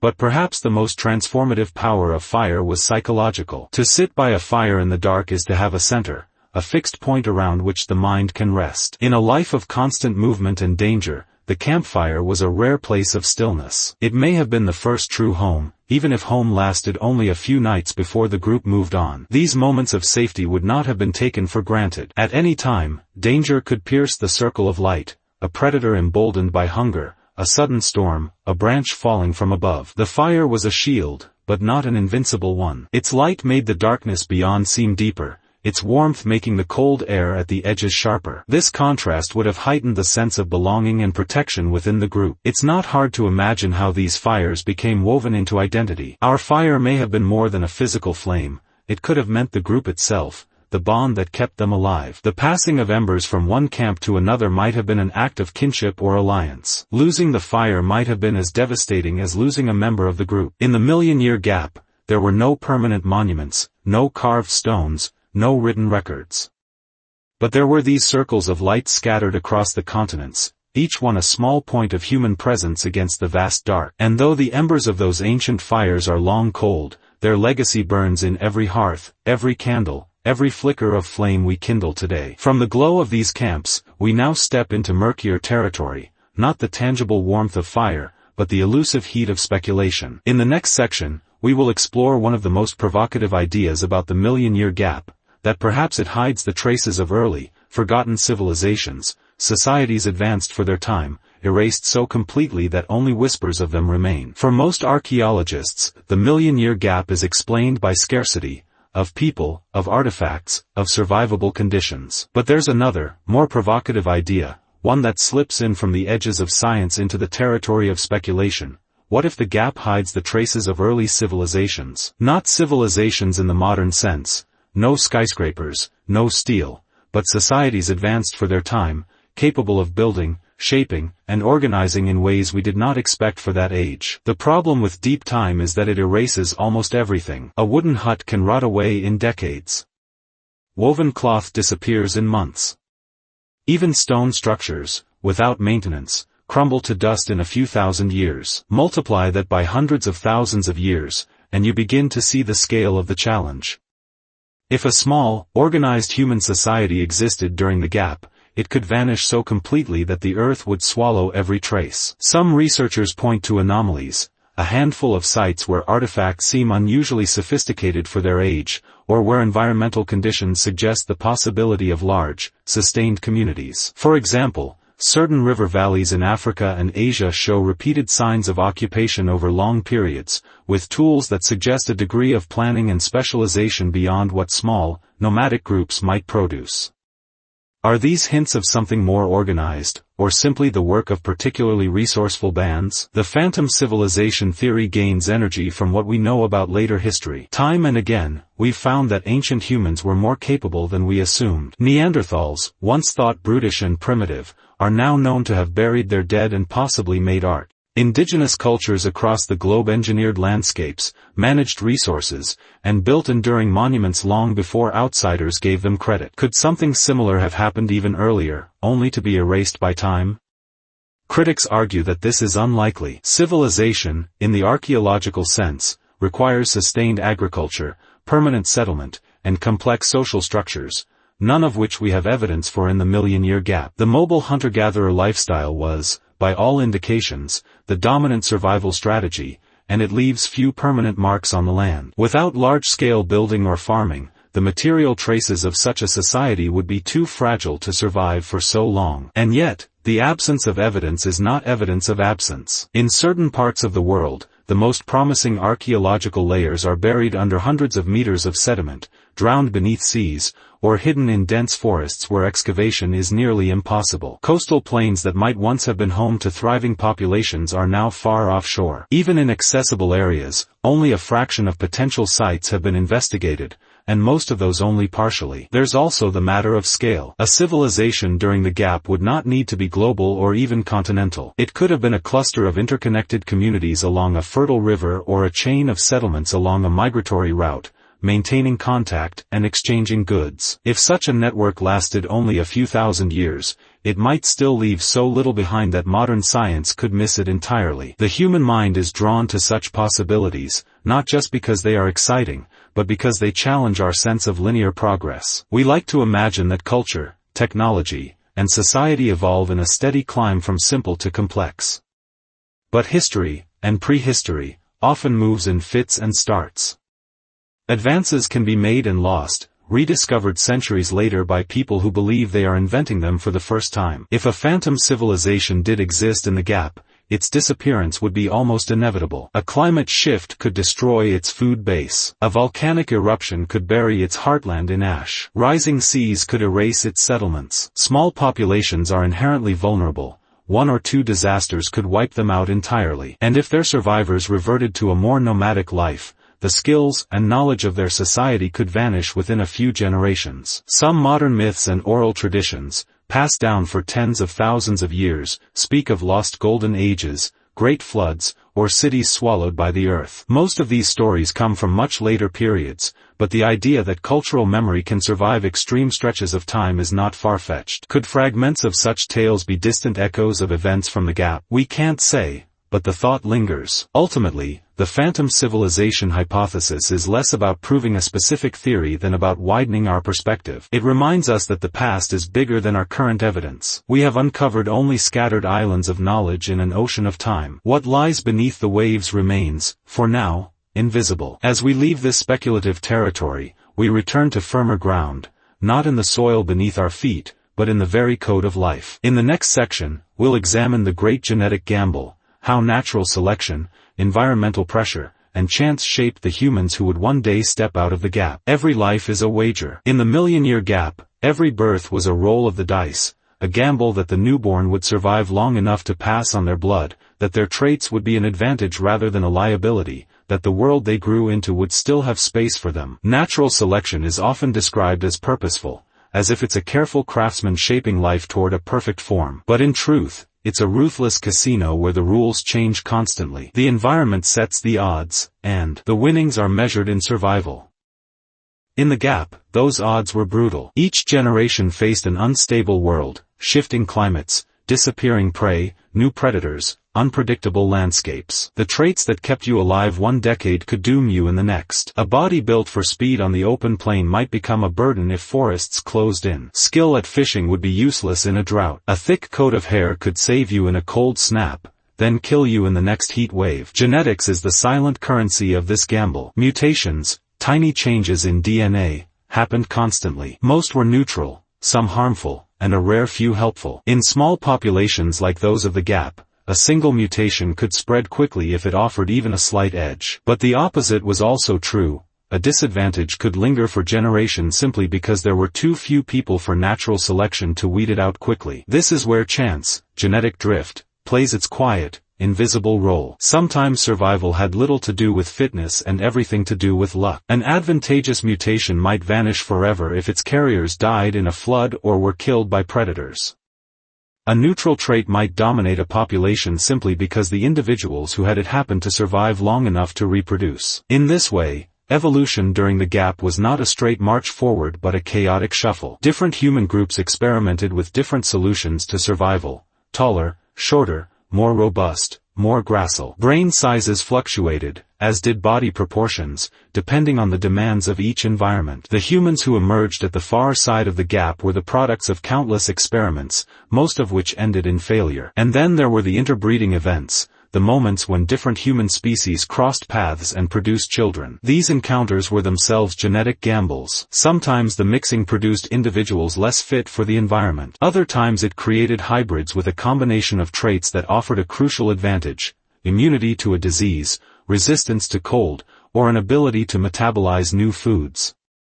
We see the echoes of these gambles in our DNA today. Variants that help modern humans cope with high altitudes or resist certain pathogens may have originated in other human species we met during this period. The million-year gap was not just a time of survival, it was a time of genetic blending, the weaving of multiple evolutionary threads into the tapestry that would become us. The stakes of this gamble were total. Lose, and your lineage vanished forever. Win, and your traits might ripple forward through thousands of generations. This was true not only for individuals but for ideas. A hunting technique, a method of making fire, a way to store food, these too had to survive the gauntlet of time. If the people who knew them died, the knowledge died too. From the perspective of deep time, the gap can be seen as a vast evolutionary bottleneck. Populations shrank and grew again, sometimes repeatedly, forcing genetic diversity through narrow channels. This could be dangerous, reducing resilience to disease and environmental change, but it could also speed the spread of beneficial traits. The humans who emerged on the other side were not random survivors, they were shaped by this crucible. It's easy to think of evolution as inevitable, as if we were always destined to arrive here, watching this story from the safety of the present. But the truth is more fragile. Many evolutionary experiments fail.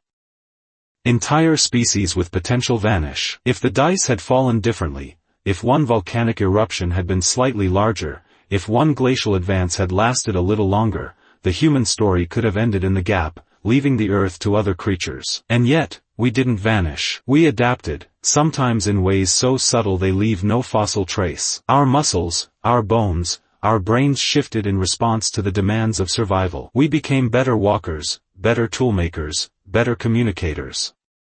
Each of these shifts was paid for in risk, in lives spent testing the boundaries of what was possible. This is the part of the story that is both humbling and haunting. We are here because of chance as much as design. We carry in ourselves the record of improbable wins, lucky births, narrow escapes, migrations taken at the right moment. We are the descendants of risk-takers who bet their lives against the chaos of the gap and won. The million-year gap was not simply an empty space in history. It was an arena, and every human alive was a player in a game they didn't know they were playing. They had no choice but to wager everything, every day, for generations beyond counting. In the next section, we'll turn from the realm of genes to the shifting seas, to explore where the water rose and how the oceans themselves erased vast chapters of our history, hiding the homes and journeys of our ancestors beneath the waves. If the million-year gap is a book with missing pages, many of those pages are not lost to fire or decay, they are buried beneath the sea. The coastlines of today are not the coastlines of the past. Over the long arc of the gap, ice ages came and went,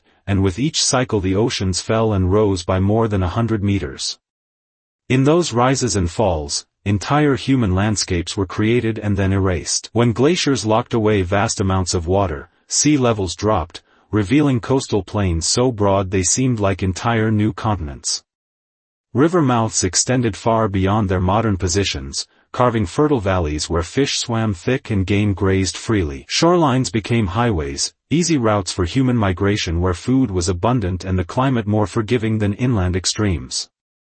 It is here, on those vanished coasts, that much of our missing story may have unfolded. Humans have always been drawn to the edges of land and water. Fresh fish, shellfish, seabirds, and marine mammals offered reliable food. Driftwood and seaweed could be used for fuel, shelter, and tools. Rivers meeting the sea created rich estuaries, nurseries for life. For small, mobile groups, the coast was both a pantry and a road. But the coast is also a liar. It offers comfort, then takes it away. When the ice melted and the seas began to rise, those sprawling plains disappeared beneath the waves. Camps, middens, hearths, and even entire seasonal settlements were swallowed. Within a few human generations, the familiar world would be gone, replaced by an endless expanse of water where land once stretched. Archaeologists suspect that some of the most important sites for understanding the gap now lie far offshore. The Sunda Shelf between Southeast Asia's islands, the Persian Gulf Basin, and the North Sea Plain, all were dry land at various points,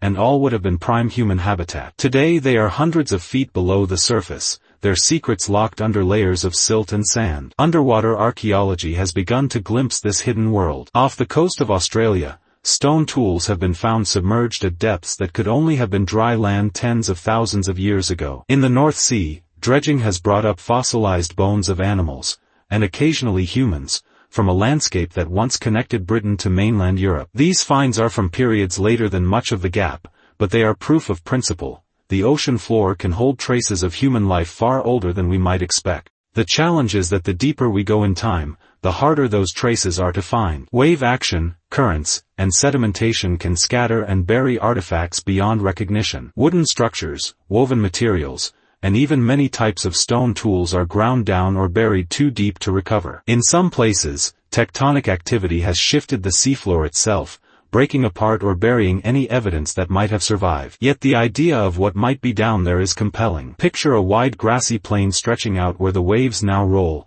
dotted with small encampments. Fires burn at the edges of tidal creeks. Hunters return with fish strung on vines. Children play along a shore that is now 200 meters beneath the sea. Those people would have known the ocean not as a distant horizon but as a neighbor, and perhaps as a threat if they saw the tides creeping higher over their lifetimes. The rising water may have shaped human behavior in ways we can only guess. Groups forced inland would have had to adapt to new foods, new terrains, and perhaps more competition with others. Migrations may have been triggered not by sudden disaster but by the slow drowning of home. Entire cultural identities could have been tied to coastlines now lost, languages, stories, and skills that made sense only in a world that no longer exists. There's also a haunting possibility that the ocean swallowed not just camps but knowledge. If certain fishing techniques, boat-making skills, or coastal hunting strategies were never needed inland, they may have died with the people who practiced them. The million-year gap may hide not just physical evidence but entire categories of human innovation erased by geography. This perspective changes how we think about the gap. It is not simply a failure of preservation in the places we can reach. It is a reminder that we are looking at only a fraction of the ancient human world, the parts that happen to be above the high water mark when the present sea levels settled. Everything else, perhaps most of it, lies beneath the waves. And so the ocean is both a participant in and a witness to our story. It shaped the routes our ancestors took, fed them, protected them from predators, and then, with the same indifferent power, erased their traces.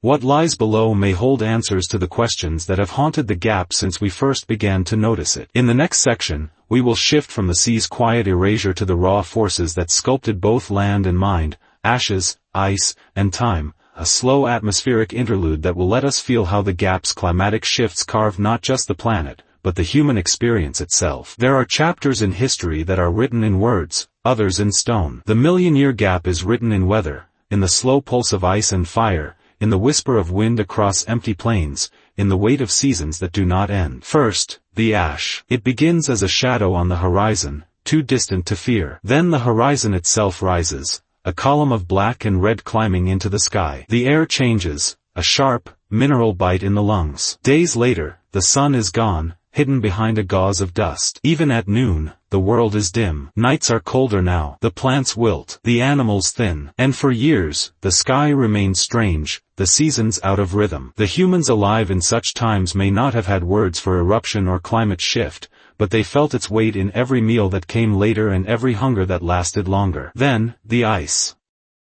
It does not arrive with a roar, but with a whisper, a gradual thickening of snow in places where snow should melt. Glaciers do not charge forward, they creep, day by day, year by year, until valleys are filled and rivers are trapped beneath frozen walls. The air is sharper, thinner. The wind carries a constant hiss of blowing snow. Forests shrink. Grasslands brown and wither. The world becomes smaller, travel harder, hunting riskier. And when the ice retreats, it leaves behind a new land, rivers in new courses, lakes where none had been, open plains where once there were forests. The humans who return to these places do not return to the same world they left. And always, the time. Not the neat ticking of clocks, but the weight of centuries. Generations live and die under the same sky, in the same stretch of valley or coast, never knowing that the ground beneath them is shifting in ways only their great-grandchildren will see. The earth moves at its own pace, too slow for the eyes, too fast for the bones. For the people of the gap, time was not an abstract concept. It was felt in the migration of herds, the growth of trees, the length of a drought. It was the memory of a river that once ran full but now runs shallow,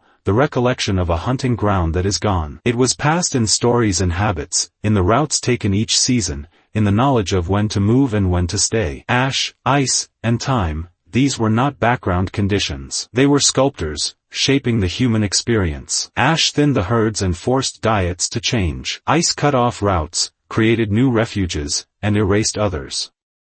Time wore away at memory, blurring the boundaries between what was known and what was guessed. And yet, these forces were also teachers. Ash taught resilience, the ability to endure seasons of scarcity. Ice taught patience, the recognition that change, once begun, could last longer than a lifetime. Time taught humility, the awareness that the world does not bend to human will. In the million-year gap, life was lived against this vast backdrop. People moved like shadows over the land, leaving traces so faint that only the most patient search can find them now. And perhaps that is the quiet truth of this era, that survival, not dominance, was the human way. That to endure was to adapt, not to conquer. This interlude is not the climax of the story. It is a pause, the deep breath before the world changes again. Ahead lies the re-emergence of innovation, of culture, of a human presence in the record so sudden it feels like a return from the dead. In the next section, we will step out of the long quiet and meet the pioneers after the silence, the humans who emerged from the far side of the gap, carrying with them the lessons of ash, ice, and time. The silence does not end with a shout. It begins to lift the way the first light creeps over the horizon, slowly, tentatively, until suddenly you realize the world has changed. After hundreds of thousands of years in which the archaeological record is faint and scattered, something shifts. Around 300,000 years ago, the stones begin to speak again. And this time, their language is different. The tools are sharper, more varied. Hand axes give way to finely flaked points, blades, and scrapers, each one shaped with deliberate precision for a specific purpose. Pigments appear in the record: ochre, hematite, perhaps used for decoration, perhaps for ritual, perhaps for reasons we cannot guess. Some sites show signs of organized living spaces, with areas for toolmaking, cooking, and sleeping, the first hints of planning not just for the day, but for the season. The humans who emerge from the far side of the gap are recognizably closer to us. In Africa, Homo sapiens is stirring. In Europe and Western Asia, the Neanderthals are refining their own sophisticated ways of life. Farther east, the Denisovans leave only the faintest genetic traces, but their existence will one day be confirmed in a fragment of bone from a Siberian cave. What unites these groups is not a single tool or behavior but a new tempo of innovation. Change, which once moved glacially, now seems to speed up. A hunting method that might have taken tens of thousands of years to spread in earlier times now appears across regions in far less time. Knowledge flows more easily, suggesting denser networks of contact, or at least more frequent encounters between groups.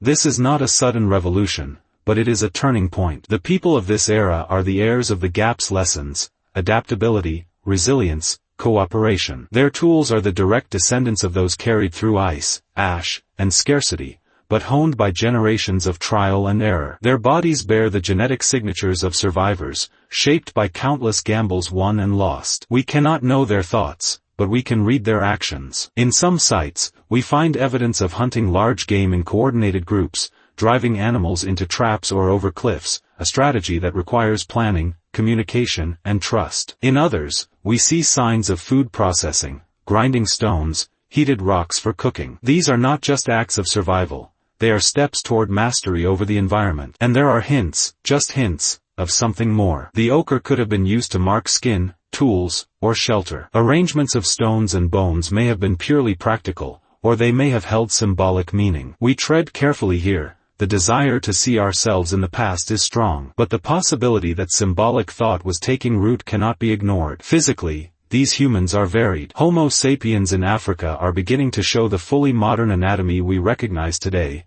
high foreheads, lighter brow ridges, more delicate jaws. Neanderthals are robust and powerful, adapted to cold climates with broad noses and stocky frames. The Denisovans, known almost entirely from DNA, remain a mystery in form, but their genes will flow into future populations, leaving subtle traces in people thousands of miles from their homeland. What is striking is not the differences, but the parallels.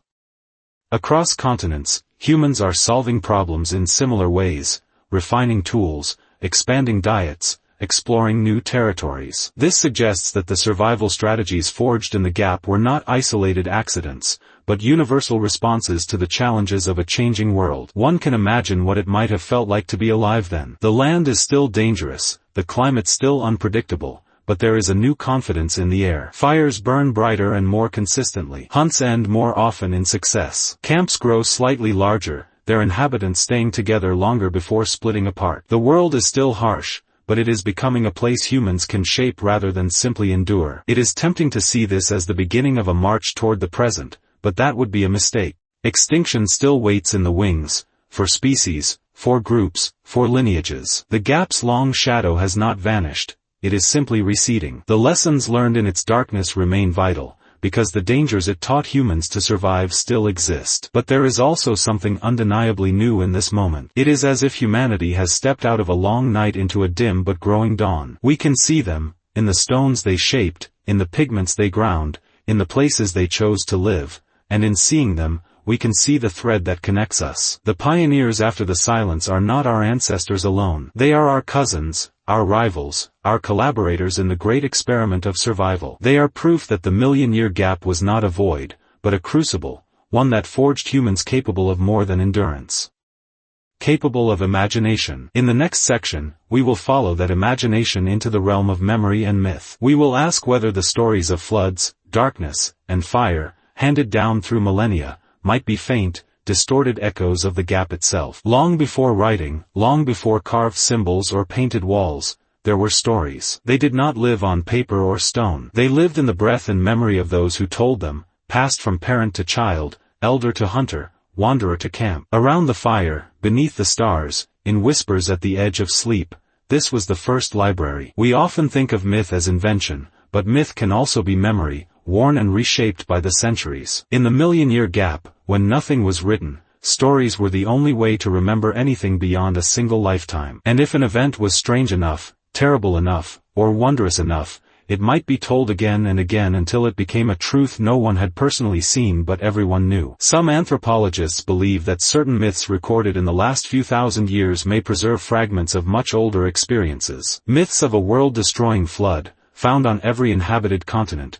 could echo not just local disasters but memories of rising seas at the end of an ice age, events that, to their witnesses, must have felt like the drowning of the world. Could earlier floods, long before the last glacial melt, have inspired similar tales in the gap? The coastlines of that time rose and fell dramatically, and to people whose homes were tied to the sea, such change could become a defining cultural memory. Other myths speak of endless darkness, of suns that vanished and skies that turned cold. Volcanic winters caused by massive eruptions can create such conditions, and we know these occurred during the gap. To live through a year without summer, to watch crops fail, herds weaken, and frost cling to the ground even in the warm season, would have been a trauma worth remembering. Passed through countless retellings, it might become the tale of a battle between sky gods or the punishment of a great fire spirit. Fire itself occupies a strange dual role in ancient stories, both savior and destroyer. Myths of fire stolen from the gods, or fire erupting from the earth, may trace their roots to the gap's volcanic landscapes and to the fragile mastery of flame by our ancestors. In an age when fire could mean survival or death depending on the wind, it would be natural to weave it into the central threads of human identity. There are also myths of giants, beings larger and stronger than ordinary humans, who roamed the land in ages past. To us, these sound like fantasy, but to someone in the gap, meeting another human species, taller, stockier, or simply different, could have inspired stories that endured long after the other group vanished. Even the bones of extinct megafauna, discovered by later humans without the context of paleontology, might have been interpreted as the remains of such giants. Of course, memory is not static. A story changes with each telling, shaped by the teller's purpose, the listener's reaction, and the needs of the moment. A tale meant to warn might grow darker. One meant to inspire might become grander. Over thousands of years, details blur and merge. A flood merges with a volcanic winter. A predator becomes a supernatural monster. A migration becomes an exile or a quest. Yet beneath the embellishment, the seed of truth may remain. There is an intriguing parallel in the way some indigenous Australian oral traditions describe landscapes that were drowned by rising seas at the end of the last ice age, events at least 7,000 years old. Geological evidence has confirmed that these places were indeed once dry land. If such memories can survive for millennia, carried entirely by spoken word, how far back could the chain extend? Could fragments of the gap survive in the oldest myths we know? We cannot prove it. The chain of memory has too many missing links. But thinking of myth as a kind of cultural fossil opens a new way to imagine the gap. Instead of seeing it only as a blank in the record, we can picture it as a time rich in experiences that, while invisible to archaeology, may still live in the deep structures of human storytelling. Perhaps somewhere in the rhythm of a ceremonial dance is an echo of a migration route taken 500,000 years ago. Perhaps in a lullaby's imagery is the shadow of a predator that once hunted our kind. Perhaps the cautionary tale about crossing the river after dark recalls a real place, a real danger, in a world that no longer exists. In this sense, myth is not just a memory of the gap, it is a bridge across it. It allows us to step into the minds of people who left no writing, no art, no enduring architecture, but who still had the same need we do, to explain their world, to understand their place in it, and to pass on what mattered. The challenge is that without physical evidence, myth cannot be dated with certainty. For science, it remains suggestive rather than conclusive. But for a storyteller, a philosopher, or anyone who feels the pull of deep time, myth offers something the stones cannot: an emotional connection. It tells us not just what might have happened, but what it might have felt like. As we leave the realm of story, we return to the discipline of archaeology, but we carry with us the awareness that absence in the material record does not mean absence in human experience. The million-year gap may live on not in the earth beneath our feet, but in the words we still speak and the dreams we still dream. In the next section, we will examine the archaeology of absence, the science of studying what isn't there, and how researchers navigate the strange paradox of reconstructing a history defined by what it has lost. Most of archaeology is about what you find. The million-year gap forces archaeology to be about what you don't. The paradox is simple. We know humans existed during this time, yet the material record is so thin it feels like trying to read a book with most of the pages missing, and some of the surviving pages erased. In this way, the absence itself becomes a kind of artifact, something to be studied and understood. For scientists, the first step in reading absence is to define its edges. We know what came before the gap: Homo erectus, their Acheulean hand axes, their long-range migrations.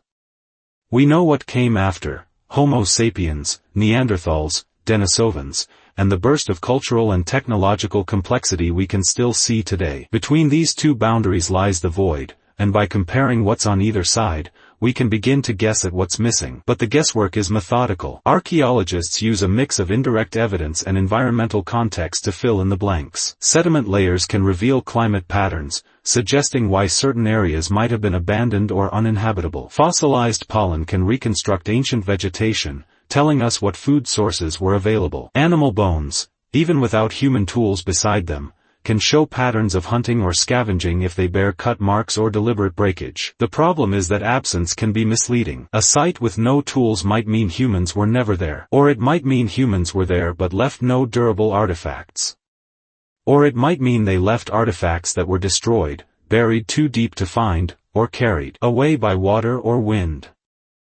The absence of evidence is not evidence of absence, but neither is it proof of presence. This is the frustrating tightrope scientists must walk. Sometimes, the only clue is statistical improbability. If a region with known human occupation suddenly shows centuries or millennia of silence in the record, something happened. The land could have become inhospitable. Populations could have moved. Or the humans who lived there could have adopted ways of life that left little behind: lighter tools, more organic materials, fewer permanent structures. Each possibility has to be weighed without the comfort of a smoking gun. There's also the challenge of ghost sites, places we suspect were important but which have been erased entirely by erosion, flooding, or tectonic shifts.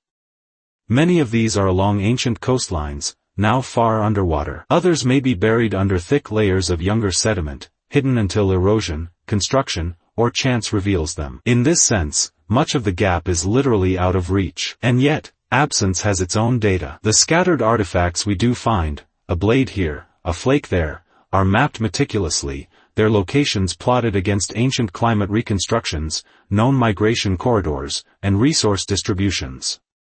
Even a handful of finds can suggest a pattern, hinting at seasonal movement, trade, or cultural boundaries. In the million-year gap, a single tool can be as valuable as an entire village site in later periods. Sometimes, the most telling evidence is negative. If a tool type common in one era disappears in the next, it might mean the group that made it vanished or moved away. If a type of stone once traded widely stops appearing far from its source, it could mean that trade routes collapsed. These absences point to disruptions, environmental, social, or both. The archaeology of absence also requires humility. Researchers must resist the urge to fill the gap with assumptions that fit too neatly. It is tempting to see every rare artifact as proof of a lost civilization or every empty stretch as proof of catastrophe. But sometimes the simplest explanation, that humans lived in small, scattered groups and left little behind, is the truest. Still, working with absence forces creativity. Archaeologists collaborate with geneticists to trace population movements through DNA, with climatologists to model ancient environments, with geologists to understand how the land has shifted. This interdisciplinary approach turns the gap into a shared puzzle, where each field adds a fragment of the missing picture. There's also a philosophical dimension to the archaeology of absence. It reminds us that history is not the same as the past. The past is everything that happened. History is only what we've managed to record. The million-year gap is a vast reminder of how much lies outside the reach of our knowledge, and how easily our own era could one day vanish from memory if the wrong conditions align. For the public, the gap can be frustrating. People want narratives, not question marks. They want clear beginnings and endings, not a stretch of time where humanity seems to fade into the background. But for scientists, that frustration is part of the draw. The gap is an open field for discovery, where any new find has the potential to reshape what we think we know. And sometimes, absence can speak louder than presence. The very scarcity of artifacts from the gap tells us something about the scale of human activity, the size of populations, and the fragility of survival.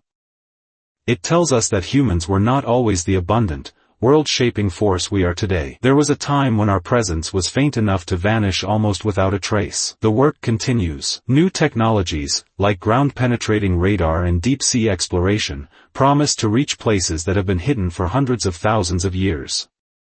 Ancient DNA recovery is improving, allowing scientists to pull genetic material from sediments where no bones remain. Each breakthrough chips away at the edges of the gap, and each edge revealed makes the silence inside more intriguing. In the end, the archaeology of absence is about patience. The gap will not be filled overnight, or perhaps ever. But every tool found, every bone fragment, every reconstructed climate map is a step toward understanding. The void is not empty, it is simply waiting to be read. In the next section, we will step back from the scientific lens and return to the human one, to confront the moment when humanity in the gap came closest to disappearing entirely. This chapter, When We Were Almost Not, will draw together everything we've seen so far into the story of how close we came to never existing at all. We like to think of our existence as inevitable, as though humanity was always destined to stand where it does now. But the million-year gap tells a harsher truth. There were moments when we almost didn't make it. Moments when the thread of our lineage stretched so thin it could have snapped with the smallest tug. Genetic evidence suggests that during this long silence, our population shrank to perilously low numbers, perhaps only a few thousand breeding individuals across the entire planet. A single volcanic winter could have ended us. A prolonged drought might have erased every group in one unlucky region. Even the loss of one generation in a key population could have been enough to silence our species forever. Imagine standing in such a world. The land is vast, but your people are few. Days pass without seeing another human outside your small band. Each hunt is a gamble. Each injury is a potential death sentence. A sudden sickness could sweep through and take your elders, your hunters, your children. There are no reinforcements, no distant settlements to send aid. You are alone. These were not just theoretical risks. The Toba supereruption, about 74,000 years ago, long after the gap's beginning but within its closing arc, is thought by some to have reduced human numbers dramatically. While debate continues over how severe the impact was, events like it almost certainly happened earlier in the gap. Disasters on such a scale could erase whole populations, leaving scattered survivors to carry on with diminished knowledge and resources. The vulnerability wasn't just environmental. Small, isolated groups face genetic risks as well. Inbreeding can weaken resilience to disease and reduce fertility. Loss of genetic diversity means less ability to adapt to sudden changes. In evolutionary terms, a species in this state walks a razor's edge. One misstep, and the line ends. And yet, somehow, the line didn't end. Why? Perhaps it was luck. Certain groups living in regions spared the worst effects of climate swings or natural disasters. Perhaps it was adaptability, the ability to change hunting strategies, diets, and habitats faster than the challenges closed in. Perhaps it was connection, rare but critical exchanges of people and ideas between distant groups, keeping the genetic pool and cultural knowledge alive. These survivors were not living in comfort. Their resilience was built in hardship, moving camp when the land failed them, learning to read new skies and seasons, finding food where others starved. Every skill they developed, toolmaking, fire-keeping, tracking, foraging, was a survival mechanism first, a tradition second. And every one of those skills had to be passed down, or it would be lost when the person who knew it died. The emotional cost is harder to measure, but just as real. In a world of scarcity, grief could be deadly. The loss of a single skilled hunter might mean a winter of hunger. The death of a fire keeper could mean nights without warmth. Every absence would be felt in the body as much as the heart. When we speak of these times as a bottleneck, it is easy to picture the data, the narrowing line of a genetic graph, and forget the reality it represents. Lives lived in the constant shadow of not knowing if tomorrow would come. And yet, despite this, our ancestors did more than survive. They carried forward the knowledge, the will, and the adaptability that would one day ignite the burst of creativity we see at the gap's far edge. In this way, the million-year gap was not just a silence, it was a crucible. It burned away everything that could not endure. Only the strongest, most adaptable, and most cooperative lineages emerged on the other side. We are their descendants, shaped by a trial so long and severe we barely understand it. It's humbling to think that we stand here today because of a chain of survival decisions made by people whose names will never be known. A mother who kept her child alive through a harsh winter. A small band that risked crossing a dangerous river to reach new hunting grounds. A fire kept burning in a cave through weeks of storm. These moments, multiplied across thousands of years, were the stitches that kept the fabric of humanity from unraveling. And yet, the possibility of almost not lingers in our blood. It's in the genetic scars of bottlenecks past. It's in the deep-seated human instincts for cooperation, caution, and adaptability. We may have left the million-year gap behind, but the lessons it carved into us remain. When we look back across that chasm of time, we're not just seeing an absence in the record. We're looking at the knife's edge our species balanced on, and the improbable fact that we did not fall. In the next and final section, The Mirror and the Gap, we will turn that truth toward the present, asking what this forgotten age can teach us now, in our own era of shifting climates, fragile systems, and uncertain futures. When we first looked into the million-year gap, it seemed like a hole in the story, a blank space in the record, a silence between two chapters. Now, standing at the far side of it, we can see it differently. It was never empty. It was a mirror that reflects not only where we came from but where we are now. The people who lived in that long span of shadow did not know they were living in an age we would one day call a gap. They knew only their own days, the hunger or abundance, the seasons, the faces around their fires.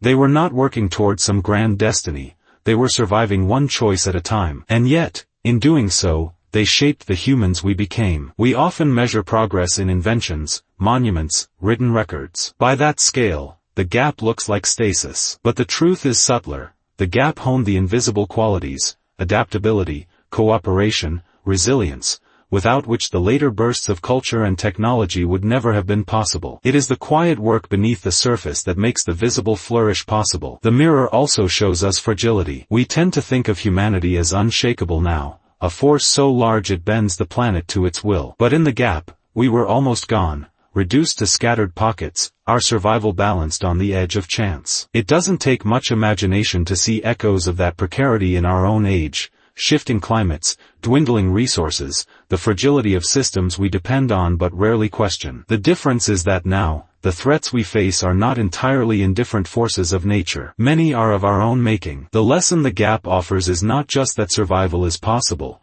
but that survival demands humility, the ability to read the signs, adapt before the change becomes unlivable, and value the cooperative bonds that keep groups alive. The people who lasted through the gap did not do so by standing alone. There is another reflection here, too: patience. The gap lasted 1,000,000 years. No individual could comprehend its full span, just as no one today can truly grasp the sweep of deep time. Change in that world could be so slow that a lifetime might pass without visible transformation, and then, without warning, a flood, a drought, or an eruption could redraw the map overnight. That rhythm, slow, slow, slow, sudden, is one we still live with, whether in nature or in history. Perhaps most of all, the mirror shows us the value of memory. The gap stripped away nearly every physical trace of its people, yet something of them remains, in our DNA, in the instincts wired into our nervous systems, perhaps even in the faint echoes of story and myth. We carry them forward every time we adapt, endure,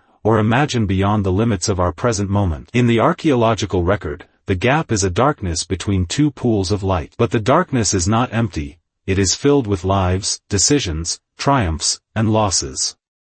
It holds the sound of footsteps on grass now gone, the glow of fires whose ashes are long cold, the voices of people who spoke languages no one will ever hear again. The fact that we cannot touch them does not mean they are not part of us. And so, the million-year gap becomes something more than an academic puzzle. It becomes a reminder of the scale of our story, and of how easily it could have ended. When we look into that gap, we are not just looking into the past. We are looking into a possibility that still exists, the possibility of loss and the parallel possibility of endurance. What the people of the gap would think of us, with our towers of glass, our networks that span the globe, our power to shape land and sea, we can only imagine. Perhaps they would see us as gods. Perhaps they would see us as careless children. Perhaps, most likely, they would see us as we truly are, another generation walking our stretch of the path, holding the flame for as long as we can before passing it on. The gap is over, but its lessons are not. We are still playing the same game, still rolling the same dice, still making choices that will determine whether our line continues far into the future, or whether one day, another species will look back on us as a shadow between two chapters. In that sense, the million-year gap is not just behind us. It is beside us, always, as a quiet reminder, a mirror we cannot afford to turn away from.